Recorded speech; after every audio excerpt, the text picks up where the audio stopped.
Guys, so coffee is all in the news, and the funny thing is, the night before coffee came out as like the cancer, needing a cancer warning in California, I had made a video about coffee, but my baby was screaming in the background. She's found her voice recently. She likes to do that high-pitched screaming, and so I was unable to use the video because you literally can't hear what I'm saying.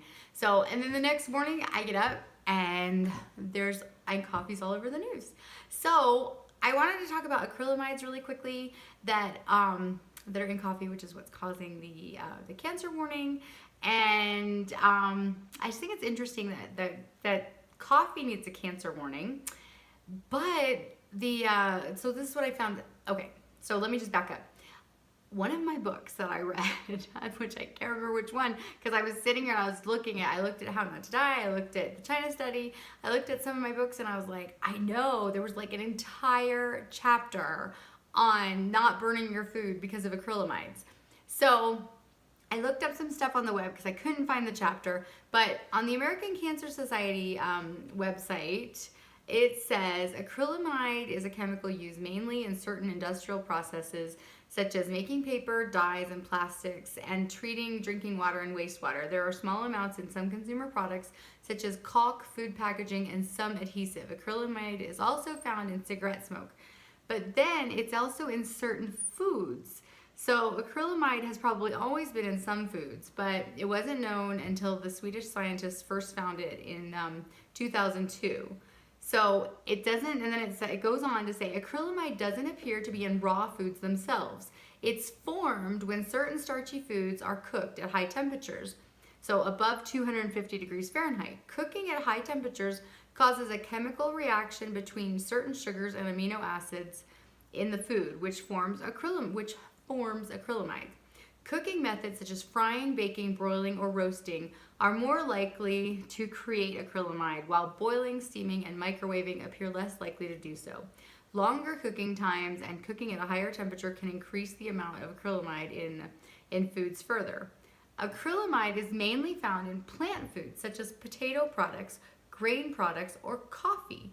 Foods such as French fries and potato chips seem to have the highest level of acrylamide, but it's also found in breads and other grain products. Acrylamide does not form or forms at lower levels in dairy, meat, and fish products. Okay, so I just find it interesting that all of a sudden this is coming about with coffee, but it's not coming about with French fries or potato chips.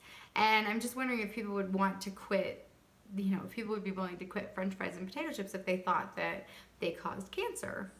As I'm thinking that they might cause cancer from other aspects of them. So anyway, actually, I am not trying to defend coffee because I have a love-hate relationship with coffee.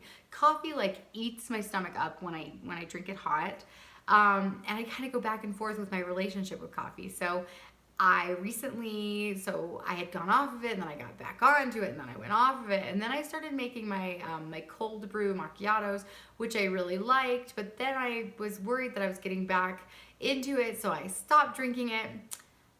That said, with the whole cancer warning and everything, why not just go off of it? So I wanted to just quickly talk about coffee alternatives because these are the 3 things that have helped me get by without coffee. Because I gave up coffee again about a week ago, 2 weeks ago, maybe. So, so the 3 things have been, first of all, I know this is a shocker, water.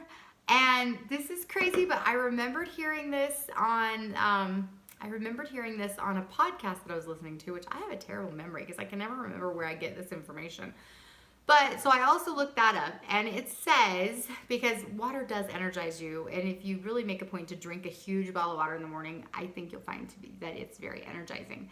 Okay, and so I looked it up, and it says, in 10 ways to boost your energy in 10 minutes, which was the top thing that came up in the search, and it says, have a drink of water. Dehydration can leave you feeling drained and fatigued. You don't necessarily have to follow the 8 glasses a day rule, but you do want to drink enough water to keep your body well hydrated. So water. So that's like the most benign like solution is to drink water, but obviously that's not going to give you taste. It's not going to give you the rush of coffee. So the other thing, and I've talked about this many times, I'm not sure if I've ever showed you though, and that is to drink tea. If you are not a tea drinker, here is my solution. This tea, this cinnamon, oh, it's upside down. Oh, look at that. This cinnamon tea is, the cinnamon apple tea, it doesn't taste like tea. And in fact, I don't even think it has any real tea in it. Let's see. It has cinnamon, hibiscus, chamomile, natural cinnamon, and apple flavors with other natural flavors. It doesn't have like black tea or green tea or anything that gives that tea taste. So I am not a huge fan of tea myself. So I take this, it's something that I can drink with no sweetener because it's so strong if you let it brew for 5 to 10 minutes. And then if I want some caffeine, I put a couple of green tea bags in it. And these have caffeine, and they also have antioxidants, and they're actually really good for you. And so that is one of my coffee solutions if I want a hot drink. Now, my other coffee solution and alternative, which I have really found has been working because I started just drinking this and I hardly noticed that I went off with coffee. And this is called Dandy Blend, and it is made from dandelion root. So it actually has several, like, they claim it has several health benefits. It's one of those, it's not FDA. They can't say for sure that it does these things, but it's like cleansing and detoxifying. And you can look up many things about dandelion. You'll find lots of health benefits or lots of claims to health benefits. But the one thing that is proven is that it contains a lot of micronutrients, and it actually is very energizing. So I had been trying to drink Dandy Blend. Every time I tried to give up coffee, I would try to drink Dandy Blend. I just could not drink it. I just did not like it. Then I drank it cold, and it totally changed it for me. I drank it cold just like a macchiato. Like, I made the Dandy Blend in my little glass jar, and then I put ice in it, and then I topped it off with some almond milk, and so good. And so basically, Dandy Blend and my green tea, that is what the solution for my coffee has been. So I'm giving up the cold brew. I don't think that I'm so addicted that I wouldn't mind having a cup of coffee every now and then, but for the time being, I'm completely off of coffee. I'm drinking water, Dandy Blend, and tea. And like I said, if you're not a tea drinker, make sure that you try the apple spice tea by Celestial Seasonings. It does not taste like tea at all, and it covers up the taste of the other tea. So if you want the caffeine from the green tea or some black tea or whatever, this stuff covers up everything. So I also put my amla in it. I've mentioned that in videos before. Seriously, it covers up everything. That strong cinnamon taste, I don't even taste the apples. It just covers up anything. In fact, I'm wondering if you could just boil cinnamon sticks and get the same effect.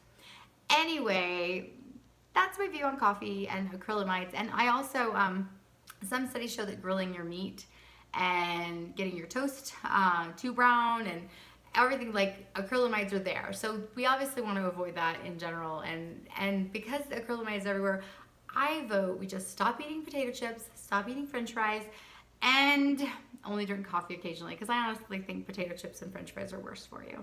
So anyway, I'm not an expert. This was just my 2 cents since I have been having this back and forth with coffee, and I thought I'd share it with you guys. So have a great day. And I filmed a video today about me Easter shopping last minute because my husband's been out of town. I will try to get that posted about my trying to get a healthy Easter basket together for my kids. Oh my gosh, I thought I was gonna pick it up in like a half an hour, and it took me like 4 hours. So anyway, I will talk to you guys soon, and have a great day.